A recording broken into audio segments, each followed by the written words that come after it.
Today I'm going to be showing you some basic trigonometric functions that are commonly used in construction. So I'm mainly relating this to carpentry and roof framing, but it could be used by contractors to work out volumes for bricks for a gable, for example, timber for studs on a rake wall, plasterboard on a rake wall, yeah, anything like that, for example. So anyway, so we've got sine, which is, if you're working on a right angle triangle, so this corner here being 90 degrees, it's opposite divided by the hypotenuse. Hypotenuse is this line here, the length of this line, and in this case, yeah, this is the opposite. So the cosine is the adjacent divided by the hypotenuse, and then we've got the tangent, which is opposite divided by adjacent. Okay, so here I've drawn it slightly, or labelled it slightly differently rather. So I've got, in a roof's case, you'd have run, which is the half span of, say, a building, and then rise, the vertical rise from your top of height above plate to your top of ridge. So this angle here would be your seat cut angle. This angle here would be your plumb cut angle. And then whatever your rafter length is, that's called the hypotenuse, or, you know, rafter length. So what I'll do now is show you some examples of how you would use them in working out different parts of a roof. So the example I've done here is a 50-degree pitch. So it's pitching up from this baseline here, 50 degrees. Okay, the reason I haven't done 45 is because the cosine and sine end up being the same. So the sine is sort of this bit here in this case. So the complementary angle to 50 to make 90, so 40 degrees.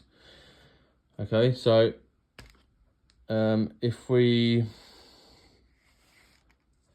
yeah, so we've got 50 degrees there. So 50 COS, so we've got 0.642. So I've got written there. Sine of 50, we'll clear that. So 50 sine 0.766, which I've got there.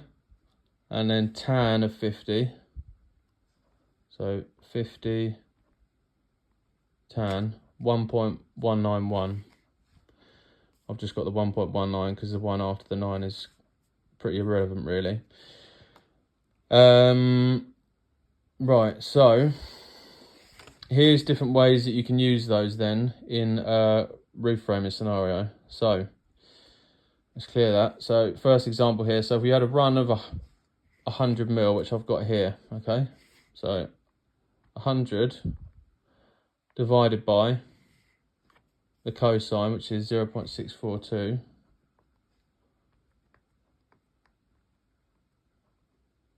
is 155.76. So that gives you your rafter length from top of plumb.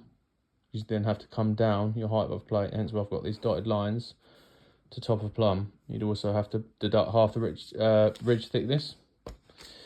So then we've got sine.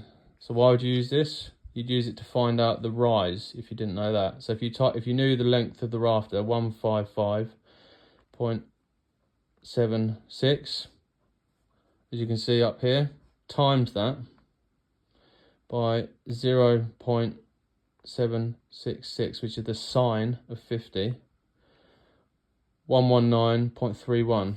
See, I've got that there. So that's the rise. So from there, which would be top of ridge, to top of plumb cut, again, for the true rise, you'd have to add your height above plate. So if this dotted line is your wall plate, you'd add that to that, and that'll give you a true rise. Okay, so then we've got tan.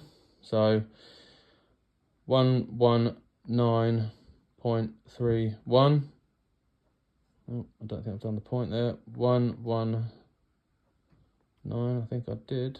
0.31, no I didn't. Divide that. So the rise divided by the run, divided by 100, is 1.193. So if you wanted to work out your pitch, if you didn't have that, but you knew your rise and your run, that's why you'd use the tan, because it gives you the angle. Because again, if you type 50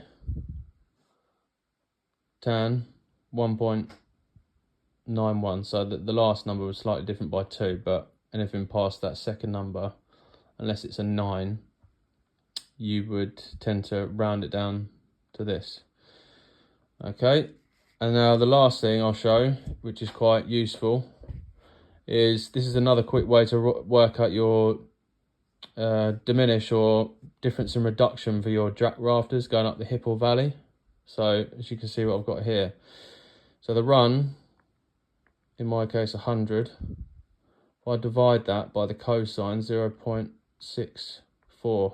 so I've got 155.76. If I round that decimal point 2 places to the left, okay, so 1.557, I times that by the on-center rafter spacing, so 400mm, which is typical, equals 622.8. So that'll be 622.8mm difference every single one. So how even this calculator and roof framing apps and stuff, they'll work from the top down. So you have to, you deduct from the top down, whereas this method I'm telling you now, you're sort of working from the bottom up, so that you'd start from the shortest and then they get longer and longer because you're adding this each time to the rafters. So yeah, hopefully someone finds that useful.